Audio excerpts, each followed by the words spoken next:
You know, when you have a show about gratitude, you've got to be grateful for your sponsors. And in our life of gratitude, you know, we all have guides. Somebody that guided us through our lives, that made us appreciate those things that we have. And that's why I'm so delighted and so grateful for our sponsor, Life Guides. Life Guides is a peer-to-peer community that helps people navigate through their day-to-day stressors by providing a place of empathy, listening, wisdom, and support with a guide who has walked in your shoes, experiencing the same challenge or life experience as you. A true life guide. And because you're listening to our gratitude podcast, if you go to their website, lifeguides.com/schedule a demo and add the code HEALTHY2021. The code is HEALTHY2021 in the free text box. You'll get 2 months of their services for free. 2 months for free. So sign up, show your team you care, get a life guide, be grateful for those guides in your life, as I am grateful for our sponsor, Life Guides. Hey, welcome everybody to Leading with Gratitude Live. I'm your host, Chester Elton, the apostle of appreciation, coming to you live and in color from the Gratitude Epicenter of the Universe Summit, New Jersey. You know, we always say, look, give us 30 minutes. We'll give you great information, great inspiration, and a roadmap to a life of gratitude at work and in your personal life. We're streaming live on LinkedIn and Facebook and YouTube, all brought to you by the wonderful people at Methods Of. If you're looking to do something online, there's only one place to go. It's methodsof.com, the incomparable Brent Klein. Take a screenshot. It's 512-639-2120. Well, I'll tell you, we have a great show for you today with an incredible guest. Of course, everything we do is based on our best-selling book, Leading with Gratitude. I am so delighted to introduce you to Delise Simmons. Let me tell you just a little bit about this amazing person. As a leader of training and development at Southwest Airlines, Delise developed and delivered leadership training to thousands of employees during the time they were rated one of the top 10 companies to work for in America. She helped create Southwest Airlines University for People, as well as develop leadership strategies for organizations across the country. Delise assisted in the creation of JetBlue Airways, the largest mega startup airline in commercial aviation history. She is the founding partner of the Culture Think Tank. She is my new friend. She always brings a smile to my face. Incredible energy. I am so excited for you to get to know the incredible, the incomparable, live and in color, Delise Simmons. Welcome to the show. Hello, my friend Chester. How are you? I am doing great. You know, I am so eager for people to really dive deep into culture with you. Now, we've got people that'll join us from all over the world. We've already got Teleki from South Africa, Guilherme from the Canary Islands in Spain, and Jean-Louis Lucky from Burundi. Sorry about that, Jean-Louis. Now, if you've got questions during this, we want you to go to the Question Command Center. It's manned by the incomparable Janice Perkins. She's in Wichita, Kansas. Wave to the crowd there, Janice. She'll keep us on tune and on track. Well, listen, I love your focus on culture. I mean, you are like a culture guru, no doubt about it. And like you know, my co-author Adrian Gossick and I, we have studied culture for like 20 years. But when you developed the culture at Southwest Airlines, I mean, that is like the case study for everybody on how you build a great culture. So when you came in, what were some of the first building blocks that you felt you needed to address first in this people culture to make it as extraordinary as it was? Where did you start? Well, it's a good question. I started working at Southwest Airlines in the 1980s. When I began there were about 13,000 employees. And when I left in 1997, we probably had 25 to 30,000. So I walked into an existing culture, and it was truly Herb Kelleher and Colleen Barrett, the two leaders of Southwest Airlines. They were the ambassadors of culture. They worked tirelessly at it. And the main thing that they did, Chester, is they cared about their employees in a way that is truly unimaginable. They took the time to know employees' names, to know their spouses' names, to know what interested them. They studied it, they cared about it. And you knew when you walked through the halls of Southwest Airlines that people, leadership knew you. They knew you personally. They cared about you. And when you show that you care about someone like that, they will do things for you that you can't imagine, that you'd never ask of them. So really, and it wasn't a false sense of care. It was truly, they cared about their employees in a way that was like family. It's so interesting to me because, so many leaders will say, boy, that's a lot of work. Can't we just pay them to get their work done? And yet, when you put in that work, really good things happen, don't they, with the innovation? The other thing I loved about your culture there was that everybody had a voice. Talk about that. How did you create a culture where everybody listened to everybody? Because it makes sense, and yet it's so unusual, right? It is, and when you say that it's hard work. I want to address that first. I ran the Southwest Airlines Leadership University for 10 years, and so we taught classes and we taught leaders. And one thing that was notable, Herb Kelleher attended, and he was the president chairman of the board and CEO at the time when I was there. And if you don't know who he is, please look him up and study him, because he was a fascinating man. He passed recently. He attended the leadership classes that I taught every year, just like a student, like anyone else. He sat there and took notes. He asked questions. He did not come in as the CEO and president. He came in as a student and listened and learned and participated. And that leading by example, I don't know what I possibly could have said that he took notes about, but he did. So there's that leadership by example. And one of the things we did at the university as well is we invited industry leaders from across the country to come in, and we would share with them what we do at Southwest. We took them behind the scenes. This is how we grow our culture. This is how we deal with our people. And to the person, those industry leaders would leave and look at me and say, this looks like a lot of hard work. And my answer was, it is. It's a lot of hard work, but it's worth it. And our statistics show that employees say that they will give you 15% more or 15% less work if you show them you care. So that's a 30% swing that you can influence by demonstrating that you care about your employees. It's such an easy win. So sometimes people think culture is about feeling good or being nice. It can be, but it's also about productivity. Yeah, I love that you focus on the hard work. And isn't it interesting? I'll bet people showed up and said, "Oh, there's like some like little thing they do, and we'll just do that little thing." And then you say, "No, you got to do all this hard work." Now, the thing that people always talked about with Southwest Airlines was Herb Kelleher, that it was sort of this cult of personality.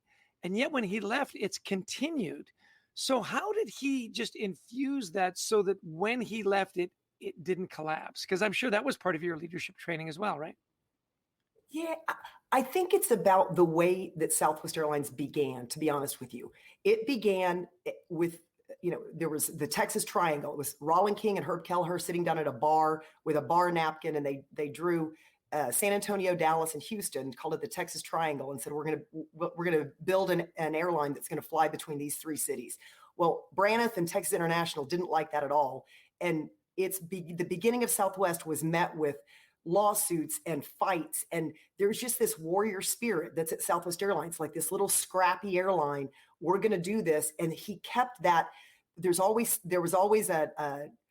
somebody out there that we needed to overcome. It was a very David and Goliath kind of experience. And that's what's kept alive the culture at Southwest. It's this kind of we can warrior, go get them kind of spirit. And so we hire people like that. And I still say we. I don't work there anymore, but we is still, when I talk about Southwest, I still use that pronoun.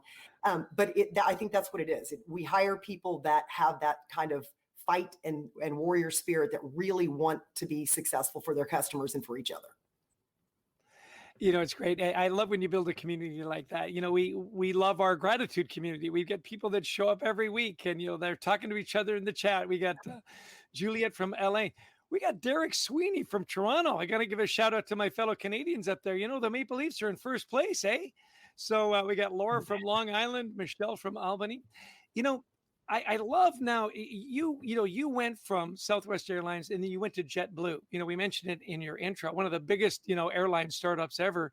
And you brought that same spirit with you, because I think a lot of people thought, well, this is a Southwest Airlines thing. It's not transferable. And yet nothing could be further from the truth. So talk about, again, that transition where now you're at JetBlue and you're doing it again. to the same incredible success? Well, when I was invited to go to Manhattan with a couple of people from Southwest, David Nealman, who's now starting another airline called Breeze. He had been on the board at Southwest, and he wanted to start a competitive startup airline and do it better and different than Southwest. So few of us left, and we didn't. The airline wasn't named. We hadn't chosen what aircraft we were going to fly. He just said, "I want to do this. Who's with me?" And we talked to Herb about it, and kind of apologetically, and he just looked at us and said, "Go do it. If I can't compete head to head with you, then I shouldn't be in this business. So go build something else great. We need more great airlines out there." So he gave us a pat on the back, and away we went.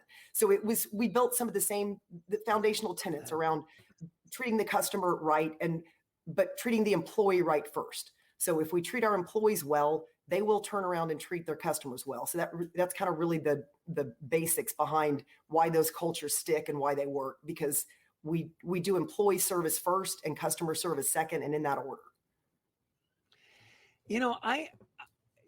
I've read about Herb Kelleher. Who hasn't? That cares about culture and how remarkable. What a great attitude, though. Hey, go grow, go do your own thing, and let's compete. Rather than, so often people will leave a company and it's like you've left the one and only true faith, and all of a sudden everything that goes wrong for the next 6 months is your fault because you weren't there. This sense of betrayal. How refreshing to have a leader that says, "Hey, that sounds like a great opportunity. Go for it." That spirit of abundance is a big part of the culture as well, isn't it? Absolutely. I'm a big fan of abundance versus scarcity. I don't think any good decision is made out of scarcity. I think it's made out of abundance. And if we're abundant with our people, if we're abundant with the way that we treat them, I have fought the entirety of my career with executives who prior to COVID would say things like, I've got people who want to work from home, who want to work remotely. It just can't be done. And they fought it hard. And now we're in a position where they couldn't fight it anymore. And it was a scarce decision that kept them. I need them close. I need them tight. I need to hang on to them and see what they're doing. And once we were forced to let everyone go, there was abundance in that. And I think it's, a lot of organizations have turned their cultures around during this time. And it's a great time to do that. It's a great time to work on it, to rebuild it, to retool, rethink, and do something different than you've done in the past. Well, I knew this would happen. I'm sure the chat is blowing up. We're going to go to our question command center in Wichita, Kansas. The talented and incredible Janice Perkins. She's got a great question for you about employees. Go for it, JP. Hi, Delise. I also want to say that Herb's getting some shout outs in the chat for being an exceptional man. So thank you for mentioning him also. So the question is, what does treating employees right look like in good culture? Can you give us some examples? Absolutely. Well, first of all, my business, the Culture Think Tank, we ask employees how they're feeling. And we believe that how you feel is the best predictor of how you're going to behave. So having some interactive way that you can ask employees how they're feeling on a regular basis to take their pulse, and listening to them, answering them, taking them seriously, taking the Herb Kelleher used to tell us all the time, take your job very seriously, but don't take yourself seriously. So there's kind of an attitude of fun at Southwest, and not every organization needs that in their culture. But what we do need is leaders who will listen, leaders who care, and leaders who will act on behalf of their employee. Herb had a great quote about the customer not always being right.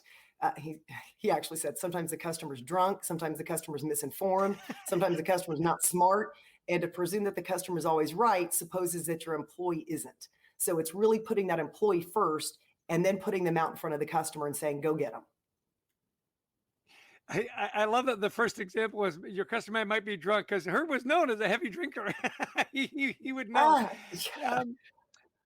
I want to get into the Culture Think Tank, because, it is interesting. A lot of people say, oh, a culture, you can kind of feel it. You can feel if it's a good culture and so on. You've really taken the feeling and the art and married it with the science. So talk about your work at the Culture Think Tank, those questions that you ask and how you lay out your matrix, because this is fascinating. And by the way, if you're at a company and you want a culture snapshot, the Culture Think Tank has a remarkable way to do it. So educate us and bring the science into the feeling and the art of culture. Thanks, Chester. My work had been up until about 2015, largely anecdotal. I worked at Southwest Airlines. I worked at JetBlue. Did work with Shake Shack. We've done work with great organizations, but it's always been kind of just trust us. If you do these things, it'll work. But we brought data analytics into it. And so now what we do is we ask employees how they're feeling, and it gives us a snapshot of what does your culture actually look like, a graphic, a score, a number, and ways in which to improve your culture. We believe that culture is a collection of the behaviors of the people within the organization. So how we behave with one another, how we behave with our customers, those behaviors are what create the culture. If we understand what the behaviors are that we want to see more of, and we promote those behaviors, then we're promoting the culture that we want. We're also able to eradicate the behaviors that we don't want to see as much of, so that we really do fine tune the culture, and we make it a palpable culture that not only your employees love, but your customers appreciate. They love it too. They become fans rather than just customers. Your employees become fans of the organization. And then productivity is really the end of the game. It's what we do. We work in the productivity business, but we do it vis-a-vis culture. And I love the way you've connected those dots so quickly, that, it's the behaviors, it's the outcomes, it's productivity. Because, people say, well, if you've got a great culture and you don't produce, then what's the point? Well, the point is, if you have a great culture, the great cultures do produce, right? And so you can connect those dots. We've got a great sponsor that talks about investing in leadership. And we've got a great offer for all our listeners and all those that are watching in from our friends at Methods. It is interesting that as a leader, you need to invest in yourself as well, right? And so to learn more about how you can invest in yourself as a leader, methodsof.com.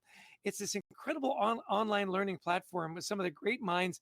Martin Lindstrom, one of the great marketing minds, Marshall Goldsmith, the #1 executive coach on the planet, Sally Helgeson, who's all about helping women rise, Hortense Le Gentil, that's about aligning your work and life. And I've got one on there and teamwork as well. Well, if you go to the website, which is methodsof.com, at checkout, if you'll put in gratitude 2021, you get a 50% discount off the courses. That's a pretty good deal, a 50% discount. So hope you'll check it out. Methodsof.com, use the code gratitude 2021 at checkout. You'll get your 50% discount.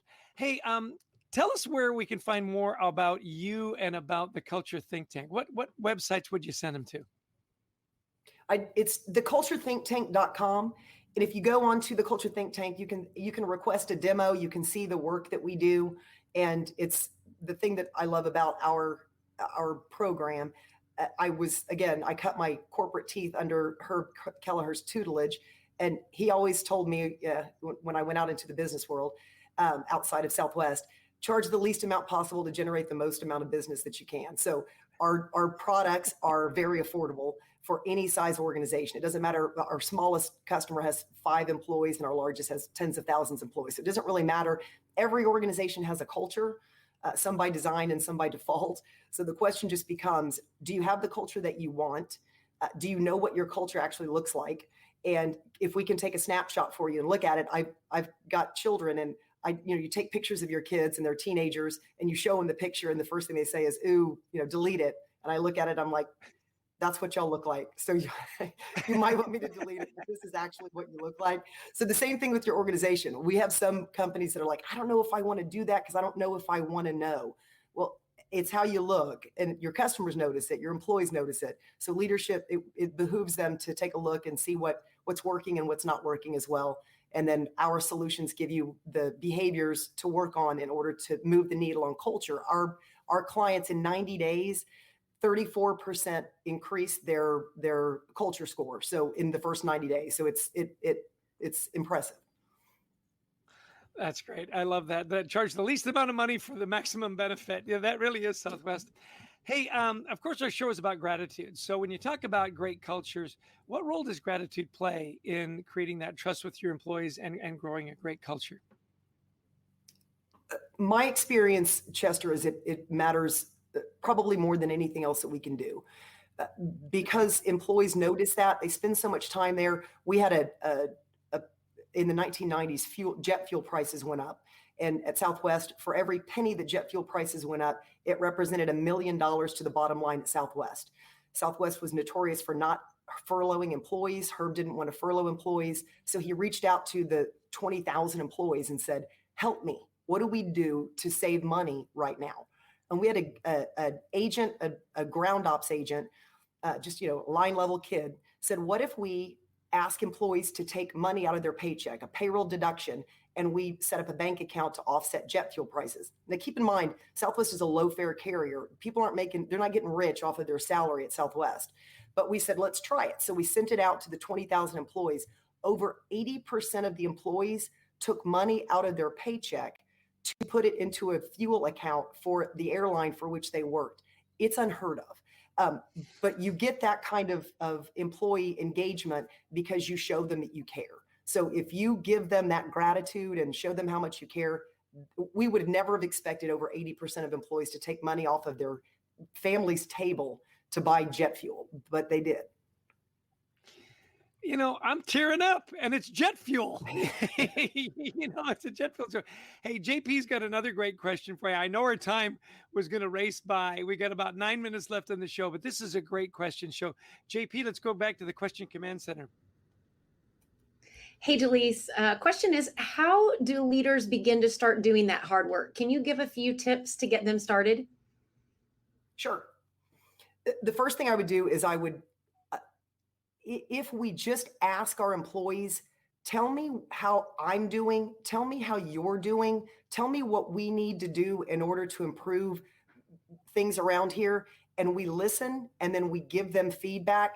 Simply the conversation itself, as long as we do take it seriously and we give them a voice, that moment right there is a needle mover in terms of your culture. People talk about poll fatigue, that people are tired of being asked the question. I don't think people get poll fatigue. I think what people get fatigued by is being asked a question and then no one answers them. No one does anything about it. So a lot of our competitors have culture assessments. I have a client right now doing a culture assessment, and they said, we're using a competitor.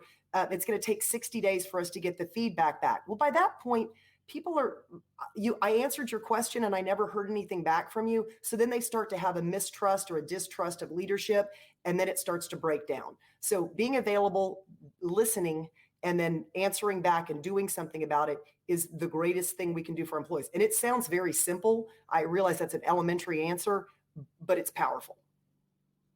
Yeah. I'm with you. You ask me my opinion. I put all that effort in to give you what I think is a thoughtful answer, and then I never hear back. You ghost me. I will never answer your question again.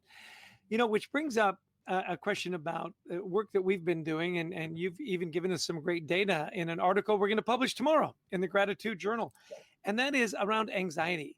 The pandemic really shone the light on mental health and mental well-being. In fact, this is the month of mental health, right? Talk to me a little bit about what you're seeing with organizations, the anxiety that's building up, and how these wonderful cultures are addressing that to make their people and keep their people safe. We asked the question, Chester, in one word, tell us how you're feeling about your work. And anxiety shows up during the pandemic. It's shown up in every organization that is a client of ours. And we hadn't seen that prior to the COVID experience. So anxiety is prevalent. It's also showing up in college campuses in untold numbers. And it makes sense. There's an uncertainty, and it's for the first time something happened to us globally that we were all hit the same way at the same time. So that's anxiety producing, because as we look around, we don't know really to whom to turn. Given that, so if we in our organizations can provide more abundance of information, even if the information is, I'm not sure, but I'm telling you everything I know, that quiets people a little bit. It helps them know, okay, I can trust the experience I'm having here.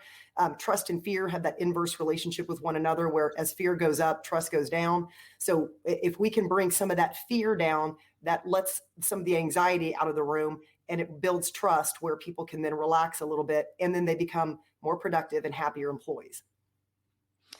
You bring up a good question too. Communication, even when you don't know, let people know you don't know, just to fill that communication gap. And I know that Herb Kelleher was a master of communication, and he would do it in so many unique and fun ways.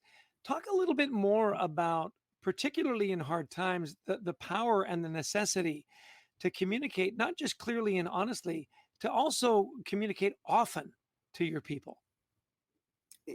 I tell my clients and tell your employees their ears are bleeding from your message. Assume that they haven't gotten it completely. So an overabundance of communication, even if that answer is I don't know. And in the example that I gave you about jet fuel, even if the answer is I don't know, help me. We sometimes think as leaders we have to have all the answers, and we don't. Sometimes all we need to have is a question to say, we're all in the same boat. We're here together. What would you do if you were in my position? And that doesn't demonstrate weakness of leadership. It demonstrates strength of leadership. We're often, afraid to ask the questions because we're supposed to be in the know. I disagree with that. I think we do need to know some things as leaders that everyone else doesn't know, but we don't need to know everything. And I think what we need to know is that our employees are our greatest resource, and turn to them, and they will provide for us.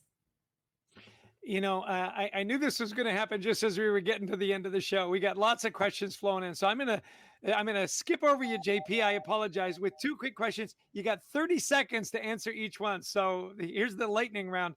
Timothy asks, what methods would you use to take action to change a culture? What are the first things you do to change a culture? Well, the first thing the way to answer is I want to understand what my culture is in order to know what I want to change it from or to. And again, if you think of culture being the collection of behaviors of the people within the organization, I would want to assess what are the behaviors that are going to promote profitability, performance, the best kind of cohesiveness that we can possibly create. So that's what I want to do, is identify what are the behaviors that I like to see and what are the behaviors that I don't want to see. And then I start to promote those behaviors I like, and I start to eradicate the behaviors I don't like. So it is a complete behavioral science that creates culture. Okay, 20 seconds or less. How can middle leadership impact and drive culture change? Because middle managers always feel like they're, between the anvil and the hammer, right? Culture is egalitarian at its root. Every person's behavior is the same as any other person's behavior. Now, if leadership will be that tip of the spear and lead that, it's easier. But you can have an oasis of a great culture within a larger organization that doesn't have a great one. So in your small area, the area that you can affect, that's where I would spend my time, is the behaviors within the people around me. And then it is, I said in a recent article, it's COVID's contagious, but so is culture. So if that's what you want to do, then promote it, be it, and they'll look at your department and say, I want to be like that department. And it really does promote itself. Absolutely. Well, listen, lots more questions. We'll jump online and try to answer as many as we can, because this conversation, we could talk for at least another hour.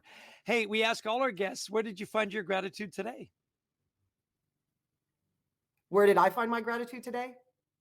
Yeah. One is with you.